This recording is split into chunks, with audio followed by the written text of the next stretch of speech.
तो क्या बताते हैं कि जेता अंजन आंजिए चश्मों में चमकनते। आप पुण्यात्माओं, सत्संग के दौरान आपका एकाग्रचित होना चाहिए कि के शब्द इस दास के मुख से निकले हैं। इनमें प्रत्येक के अंदर बहुत बड़ा रहस्य और आपके काम की बातें होती हैं। आप जी इधर उधर ध्यान नहीं रखे, क्योंकि 2 घंटे की क्या बात है, तो फिर 2 घंटे शाम होंगे, 4 घंटे, बाकी 20 घंटे बहुत कुछ होते हैं इधर उधर की सोचने। तो अब जैसे ये कई बार बताते हैं, कई भक्तों को शंकाएं भी रह जाती हैं, प्रत्येक को इंडिविजुअली नहीं बताया जा सकता, ना समाधान किया जा सकता। सत्संग इसलिए किया जाता है सामूहिक तौर पर, आपको कुछ ऐसे गुड रहस्य भी साथ में बताए जाते हैं जो आपको आवश्यक है। अब इसमें क्या शब्द आया है कि जेता अंजन आंजिए वो चश्मों में दिखनते। अंजन माने माया। जितना भी अंजन यानी भक्ति रूपी जो शक्ति तो ग्रहण करेगा, भक्ति धन, भक्ति माया, वो तेरी आंखों में चमकेंगी। आपकी आंखों के सामने जैसे हमने ये अंधेरे में भी दिखती हैं, और ऐसे बहुत से कुछ ऐसे अलग सी वस्तु दिखती है जो आप जी को भी दिख रही है। जिन्होंने नाम ले लिया 2-4 महीने, 6 महीने, साल, 2 साल हो गए जिनको, उनको ये प्रकट होना शुरू हो जाती है। आंखों के सामने थोड़ी सी दूरी पे सितार से नजर आएंगे, बहुत ज्यादा और भी काफी क्रियाएं अपने आप दृष्टिगोचर रहती। वो क्या है, हमारी जितनी भक्ति अंदर, हमारी भक्ति बढ़गी, उसका लेवल है, उसका प्रतीक है कि आपकी भक्ति इतनी हो चुकी है।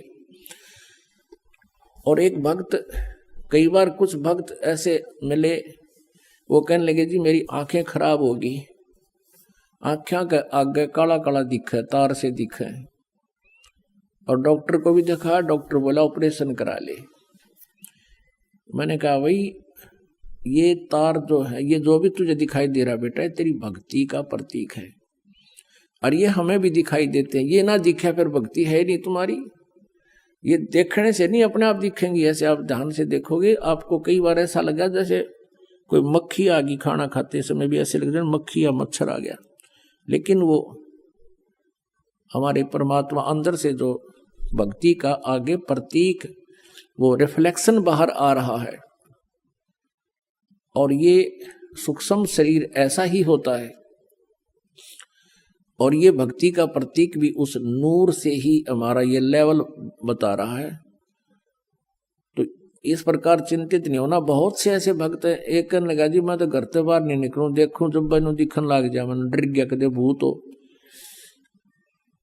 पुण्यात्माओं, पहले इस दास को बचपन से ही ये थोड़ा सा दिखाई देता था, ये पूर्व जन्म की जो कोई संस्कार डिपॉजिट रह रहा था ना, तो खोजिए पता नहीं कहाँ कहाँ देवता बनकर, राजा बनकर, और वो थोड़ा सा दिखाई देता था। ज्यादा से ज्यादा 1 इंच की लंबाई होगी, एक ही था वो, यानी इतनी ही शेष कमाई बची थी इस कलयुग में। वो पूर्व जन्म की डिपॉजिट भक्ति की पुण्य कमाई थी। और ये दास ये सोचा करता मेरी आंखें कुछ कमजोर हैं, इसलिए ये कुछ दृष्टि दोष है। जब उपदेश लिया, नाम लिया, 5-6 महीने के बाद देखा तो ये तो और गणा बढ़ गया। 1 साल के बाद तो विघ्न हो गया, और ज्यादा बढ़ गया। मैंने सोचा बड़ी बात दिक्कत आई। तो गुरुजी उसमें वृद्ध बहुत थे, 104-105 वर्ष की आयु हो चुकी थी हमारे पूज्य गुरुदेव जी की। उनसे ज्यादा समाधान नहीं करा पाया करते, क्योंकि और भी बहुत भगत थे। हमारा नंबर भी देर से आता था, कभी आता कभी नहीं आता था। तो एक दिन दाव लग गया, और दास ने यही प्रकरण उनसे कहा कि गुरुदेव ऐसे ऐसे, पहले तो ये छोटा सा था, अब ये बहुत बढ़ गया, लगता आंखें और वीक हो जाएंगी। तब वो हंसे, कहने लगे बेटा ये तो तेरी भक्ति बढ़ गई, और यही तो प्रतीक है। आज तक मेरे को किसी ने नहीं बताया कि मेरे साथ ऐसा है जो आज आपने आकर बताई है। इसे सिद्ध ये भक्ति ना करते बाकी के।